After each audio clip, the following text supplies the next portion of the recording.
जय जगन्नाथ दर्शक वृंद सत्य कली केबे प्रवेश करिए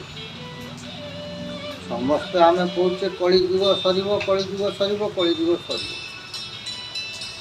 कलिजुग सर कौन कलिजुग 4,32,000 वर्ष तार आयुष किंतु पाप भारे कटिज 10,000 वर्ष भोग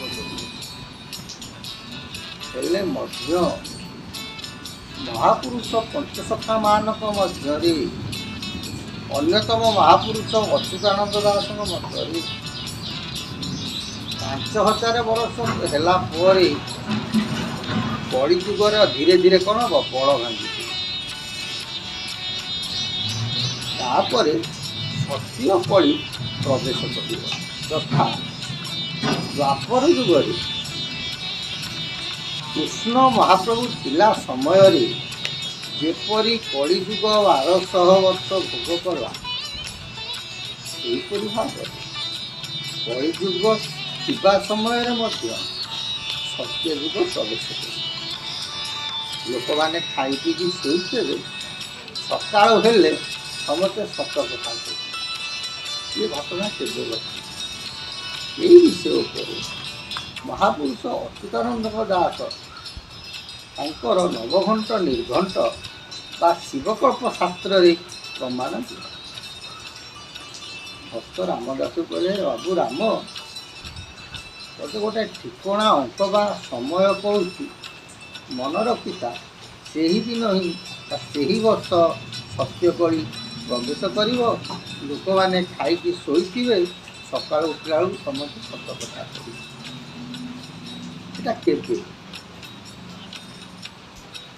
महापुरुष भाषा कहले अर्धेक स्थापीण आकार को लेख ऋतु राज दक्षिण जहा हेला एथि शुण रामचंद्र भागिनी हृद कमल महापुरुष मत अर्धेक स्थापीण किंतु एबे नुआ जो बही प्रिंट आसूसी सीटा अर्धेक पोछीन किंतु वास्तव मत लेखाटा हूँ अर्धेक स्थापीण आकार को लेख ऋतु राज दक्षिण अर्धेक मान तो अर्ध बोलते के शक्ति आम शास्त्र कहे आमर हूँ त्रिशक्ति महाकाली महालक्ष्मी सरस्वती ये 3 जन तेणु अर्ध बोलते शक्ति तो त्रिशक्ति माने 3 को स्थापन कर आकार को लेख आकार बोलते हूँ 2 ये 3 आउ 2 मिसे लेके 5 ऋतु राज दक्षिण ऋतुराज किए बसंत बसंत ऋतु मानक भितर हूँ षष्ठतम ग्रह तेणु ये 5 दक्षिण देले के 56 अंक एमती कौन घटव अच्युत महापुरुष कहते अच्युतानंद महापुरुष कहते मुझे हृदय भावी पारू ना माने यथा 2029-30 मसीह अकस्मात एमती गोटे परिवर्तन समय आस लोक मानकर मनुष्यंकर चेतना शक्ति जागृत हो हिंस्र भाव लोक मैंने परित्याग करेंगे समस्ते आध्यात्मिक चेतना को अनुसरण कर समय आउ कौन घटव यही अंके जान गोल युद्ध शेष 13 टोपी आदि ना माने से समय 2029 और 30 आज भितर माने लोकंर हिंस्र भाव सरी गोड़ सरीज मैंने आ झगड़ा घाटी सब बंद हो समय सत्य कली आदि उदय हो नर हृदय जगन जगन वंश बोले तो कौन जाति की सी महापुरुष करना माने दुष्ट जार जीव प्रति गोटे हिंसात्मक भाव जागृत हुए जगन बोली महापुरुष मत से समय लोक मानकर हिंस्र भाव रहा मान समस्त आत्मज्ञान जागृत हो समस्त